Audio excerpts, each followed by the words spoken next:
SC వర్గీకరణ bill మరియు బీసీలకు 42% రిజర్వేషన్ల అమలు బిల్లులకు మంత్రివర్గం ఆమోదం తెలిపిన సందర్భంగా గురువారం జోగులాంబ గద్వాల్ జిల్లా కేంద్రంలోని జ్యోతిరావు పూలే రాజ్యాంగ నిర్మాత డాక్టర్ బిఆర్ అంబేద్కర్, బాబు జగజ్జీవన్ రామ్ల విగ్రహాలకు పూలమాలలు వేసి పాలాభిషేకం నిర్వహించారు. అదేవిధంగా సాహసోపేతమైన నిర్ణయాన్ని తీసుకున్న రాష్ట్ర ముఖ్యమంత్రి రేవంత్ రెడ్డి చిత్రపటానికి పాలాభిషేకం జెడ్పీ మాజీ చైర్పర్సన్, కాంగ్రెస్ పార్టీ గద్వాల్ నియోజకవర్గ ఇన్ఛార్జ్ సరితమ్మ చేతుల మీదుగా నిర్వహించారు. కాంగ్రెస్ పార్టీ మాజీ పట్టణ, తాలూకా, మండల, గ్రామాల మాజీ ప్రజాప్రతినిధులు, కాంగ్రెస్ పార్టీ ఆయా స్థాయిల అనుబంధ సంఘాల నాయకులు హాజరై ఈ కార్యక్రమాన్ని జయప్రదం చేశారు. మీరు కూడా బాధ్యత తీసుకొని చేయాలని ఈ రోజు నేను మా ప్రజలందరి తరఫున అన్నమ్మని కూడా కోరుతున్నా. దయచేసి నిన్న పెట్టిన బడ్జెట్ లో కూడా 3,04,965 కోట్ల అమౌంట్ కూడా ప్రతి కులానికి అంటే అన్ని వర్గాలకి సమానత్వంతో ఆ బడ్జెట్ పెట్టడం అనేది నిజంగా బట్టి విక్రమార్క గారికి శుభాకాంక్షలు తెలియజేసుకుంటూ, మన యువత కోసం కూడా మన యూత్ కాంగ్రెస్ జిల్లా అధ్యక్షుడు తిరుమల ఉన్నాడు. ఆయన ఆధ్వర్యంలో కూడా చాలా కార్యక్రమాలు జరుగుతున్నాయి. యువ వికాస్ కూడా ప్రోగ్రాం తీసుకురావడం జరిగింది.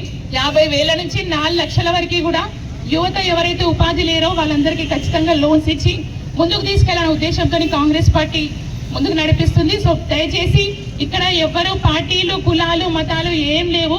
ప్రతి ఒక్కరు ఎవరైతే నిజంగా అర్హులు ఉండో వాళ్ళకి ఖచ్చితంగా ఈ యువ వికాస్ అమలు అవుతుంది. సో డెఫినెట్ గా మీ అందరు కూడా అప్లై చేసుకోవాలని కోరుకుంటూ, కాంగ్రెస్ పార్టీ ఆధ్వర్యంలో ఇప్పటికీ చాలా కార్యక్రమాలు ముందుకెళ్తున్నాయి.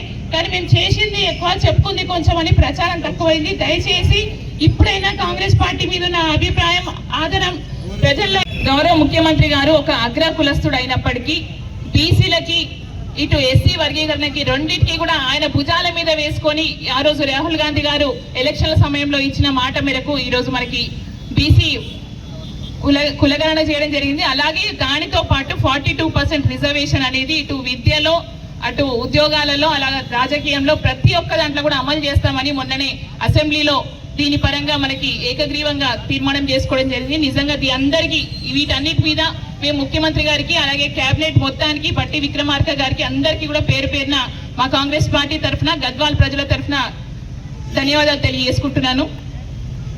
వాస్తవానికి ఎస్సీ వర్గీకరణ ఈ రోజు చేసిన ఉద్యమం కాదు.